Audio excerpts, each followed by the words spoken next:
Hey everyone, स्वागत है आप सभी का आप लोग का अपना यूट्यूब चैनल डिफरेंट क्लासेस में।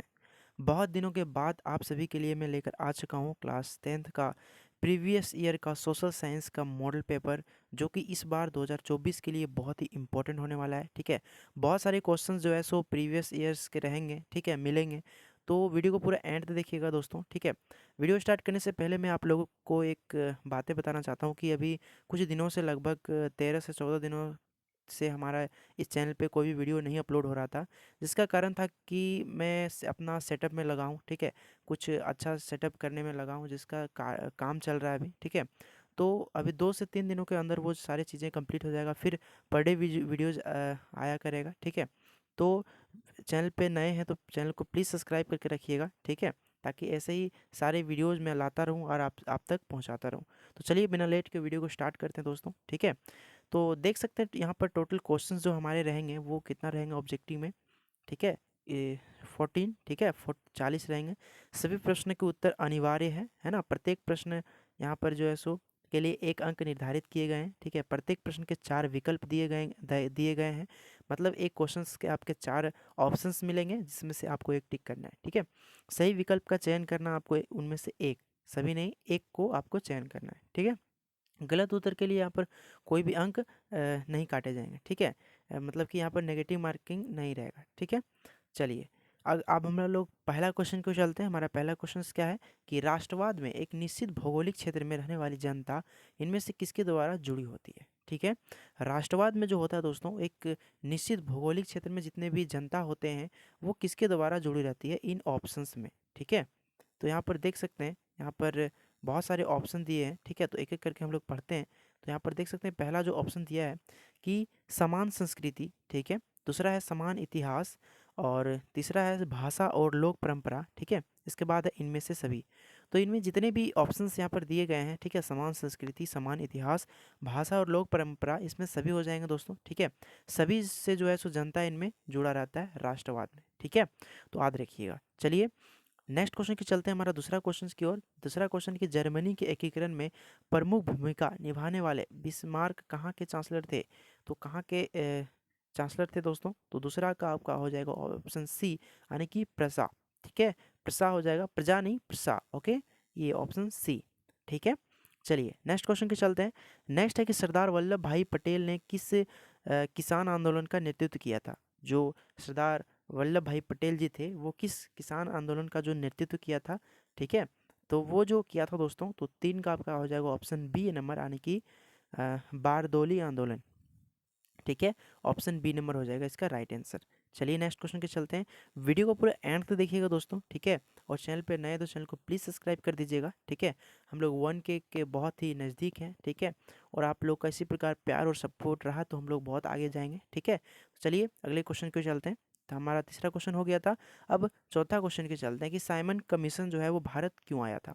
चलिए, बहुत ही वायरल प्रश्न है ये और अधिकतर ये पूछे जाते हैं कि साइमन कमीशन है वो भारत क्यों आया था। तो हम लोगों को पता है दोस्तों कि 4 का आपको हो जाएगा ऑप्शन ये नंबर, कि भारत में संवैधानिक व्यवस्था की कार्यशैली की अध्ययन करने के लिए जो है सो साइमन कमीशन जो है सो भारत आया था।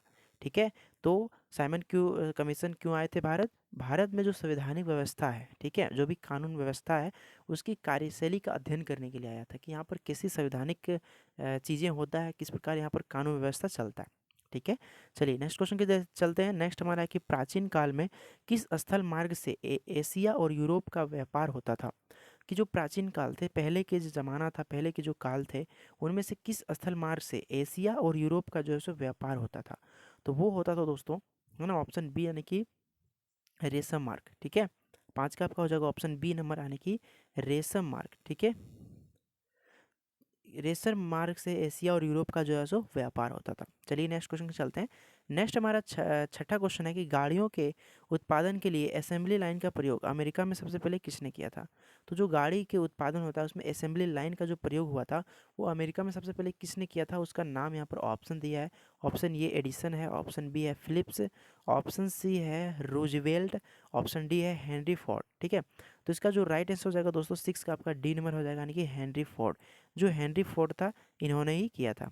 ठीक है, चलिए 7वें क्वेश्चन के चलते हैं कि डॉन ऑफ द सेंचुरी नामक चित्र में किसका महिमा मंडन है। The dawn of the century नामक में जो है सो आपका 7 का हो जाएगा ऑप्शन डी नंबर, यानी कि संगीत। ठीक है, 7 का आपका हो जाएगा डी नंबर। ठीक है, चलिए, तो ऑप्शन हो जाएगा डी नंबर संगीत। चलिए नेक्स्ट क्वेश्चन के चलते हैं दोस्तों। हमारा 8वां क्वेश्चन है कि इस स्पिनिंग जेनी मशीन ने किस प्रक्रिया में वृद्धि की। तो 8वां नंबर का क्वेश्चन जो है सो जो स्पिनिंग जेनी मशीन जो था वो किस प्रक्रिया को वृद्धि किया, किस प्रक्रिया को जो है सो ज़्यादा है ना उत्पादन किया, तो वो है 8वां का आपका हो जाएगा ऑप्शन ये यानी कताई। ठीक है, ये जो मशीन है वो क्या करता था, कताई करता था। ठीक है, उसी प्रक्रिया को ये आगे गया, वृद्धि किया। ठीक है, पहले मजदूर करते थे, फिर ये स्पिनिंग जेनी मशीन आया जो कि कामों को क्या किया, फास्ट करने लगे, मतलब जल्दी जल्दी करने लगे। ठीक है, चलिए नेक्स्ट क्वेश्चन के चलते हैं। 9वां क्वेश्चन कि भारत में पहला प्रिंटिंग प्रेस किनके द्वारा लाया गया था।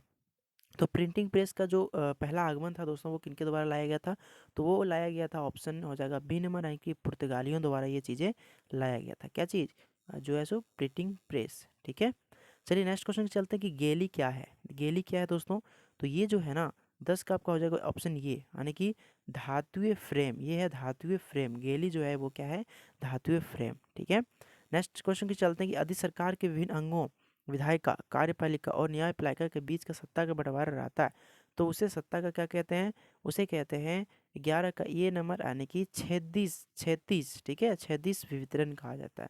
ठीक है, ऑप्शन हो जाएगा आपका ये नंबर, याद रखिएगा। चलिए नेक्स्ट क्वेश्चन के चलते हैं। नेक्स्ट है कि भारतीय संघ में इस समय है तो कितने हैं, हम लोगों को पता है कि 28 राज्य और 8 संघीय क्षेत्र, यानी कि 8 केंद्र शासित प्रदेश है दोस्तों। ठीक है, ये हम सभी को पता है, तो ये क्यों क्या हो जाएगा ऑप्शन बी। ठीक है, चलिए नेक्स्ट क्वेश्चन के चलते हैं कि मैक्सिको ओलंपिक की कहानी किस आंदोलन से संबंधित है। मैक्सिको ओलंपिक की कहानी जो है सो वो आपका हो जाएगा ए नंबर, अश्वेत शक्ति आंदोलन। ठीक है, अश्वेत शक्ति आंदोलन, वही काला और गोरे को ही हम लोग अश्वेत बोलते हैं ना, कि उस वही उसका ही मतलब भेदभाव था। ठीक है, तो ये जो किस आंदोलन से संबंधित है, अश्वेत शक्ति आंदोलन। ठीक है, 13 का आपका हो जाएगा ये नंबर। नेक्स्ट क्वेश्चन के चलते हैं दोस्तों। नेक्स्ट है कि संविधान के किस अनुच्छेद द्वारा अस्पृश्यता को समाप्त कर दिया गया। अस्पृश्यता मतलब होता है क्या चीज़, काले और गोरे का जो भेदभाव होता है ना, उसी को बोला जाता है। तो इसको संविधान के किस अनुच्छेद के माध्यम से इसको समाप्त किया गया है, तो ये है आर्टिकल, यानी कि अनुच्छेद है आपका 14 का आपका हो जाएगा डी नंबर, यानी कि अनुच्छेद 17 में जो है सो इसका उल्लेख है, इसी से जो है सो इसका समाप्त कर दिया अस्पृश्यता को। ठीक है, नेक्स्ट क्वेश्चन के चलते हैं दोस्तों। हमारा नेक्स्ट है कि बामसेफ निम्न में से किसका संगठन है। तो बामसेफ जो है दोस्तों वो आपका है 15 का हो जाएगा बी नंबर, यानी कि सरकारी कर्मचारियों का। किसका हो जाएगा दोस्तों, हो जाएगा सरकारी कर्मचारियों का। चलिए नेक्स्ट क्वेश्चन के चलते हैं, है ना। वीडियो अगर पसंद आ रहा हो दोस्तों तो प्लीज़ है ना वीडियो को लाइक कीजिए, अपने दोस्तों के साथ शेयर कीजिए और एक प्यारा सा कमेंट जरूर कर दीजिएगा। ठीक है, मैं सभी का कमेंट का रिप्लाई करता हूँ। ठीक है, आपका भी करूँगा। ठीक है, तो कमेंट कीजिएगा, मुझे बहुत ही अच्छा लगता है कि आप लोग कमेंट करते हो, है ना। अच्छे से कमेंट करते हो, कहाँ से ये वीडियो देख रहे हो वो भी मुझे ज़रूर बताइएगा। ठीक है, तो चलिए अगले क्वेश्चन के चलते हैं। तो हम लोगों ने 15 नंबर का क्वेश्चन कर लिया था, अब चलते हैं 16वां क्वेश्चन की ओर कि भारत में राजनीतिक दलों को मान्यता कौन देता है। तो चुनाव आयोग देता है ना। 16 का आपका हो जाएगा राइट आंसर डी नंबर। चुनाव आयोग ही तो सारी चीज़ें करवाता है, चुनाव वगैरह करवाता है, सभी राजनीतिक दलों को मान्यता कौन देता है ना। चलिए नेक्स्ट क्वेश्चन के चलते कि लोकतांत्रिक सरकार होती है। तो हम लोगों को पता है कि जो लोकतांत्रिक सरकारें होता है वो उत्तरदायी सरकारें होती है, जिम्मेदार सरकार होता है, वैध सरकार होता है। तो ऑप्शन डी हो जाएगा इज द राइट आंसर, 17 का आपका डी नंबर। ठीक है, चलिए नेक्स्ट क्वेश्चन चलते हैं कि लोगों को राजनीतिक सुधार लागू करने में और सशक्त बनाने वाले कौन सा अधिनियम श्रेष्ठतम है। तो 18 का आपका हो जाएगा ऑप्शन ये, यानी कि सूचना का अधिकार। क्या हो जाएगा, सूचना का अधिकार। तो ऑप्शन ये होगा इधर राइट आंसर। चलिए नेक्स्ट क्वेश्चन के चलते कि निम्न में से किस राजनीतिक संस्था में महिलाओं के लिए सिर्फ सीटें आरक्षित है। तो ये हो जाएगा ऑप्शन सी, यानी कि पंचायती राज। ठीक है, पंचायती राज बहुत ही इंपॉर्टेंट क्वेश्चन है जो कि पिछले साल यानी कि 2023 की मॉडल पेपर में छपा है दोस्तों। ठीक है, इसको अच्छे तरीके से कर लीजिए, है ना, बहुत ही काम आएगा आप लोग का एग्जाम 2024 में। चलिए नेक्स्ट क्वेश्चन के चलते हैं कि नर्मदा बचाओ आंदोलन का नेतृत्व किसने किया था। चलो बहुत ही वीवीआई है, इसको वीवीआई कर लीजिएगा कि नर्मदा बचाओ आंदोलन का जो नेतृत्व किया था वो किसने किया था। तो 20 का आपका राइट आंसर हो जाएगा मेघा पाटेकर, यानी कि ऑप्शन बी नंबर। ठीक है, चलिए नेक्स्ट क्वेश्चन के चलते हैं। नेक्स्ट हमारा है कि समापत्ति के आधार पर संसाधन कितने प्रकार के होते हैं। तो 2 प्रकार के, कौन कौन, नवीकरणीय और अनवीकरणीय। तो इसका हो जाएगा ऑप्शन ये नंबर। ठीक है, चलिए नेक्स्ट क्वेश्चन के चलते कि किस राज्य में काली मिट्टी मुख्य रूप से नहीं पाई जाती है। तो काली मिट्टी जो नहीं पाई जाती है दोस्तों, उसका 22 का वो ऑप्शन होगा डी नंबर। यहाँ पर काली मिट्टी नहीं पाई जाता है। ये राजस्थान में तो बालू है ना, तो वहाँ पर काली मिट्टी नहीं पाई जाता। बाकी सब में जो है सो काली मिट्टी क्या होता है, पाई जाती है। ठीक है, चलिए नेक्स्ट क्वेश्चन चलते हैं। भारत में जैव विविधता को कम करने वाले कारक कौन है? वन एवं वन जीव का विनाश, ठीक है, ये भी हो जाएगा।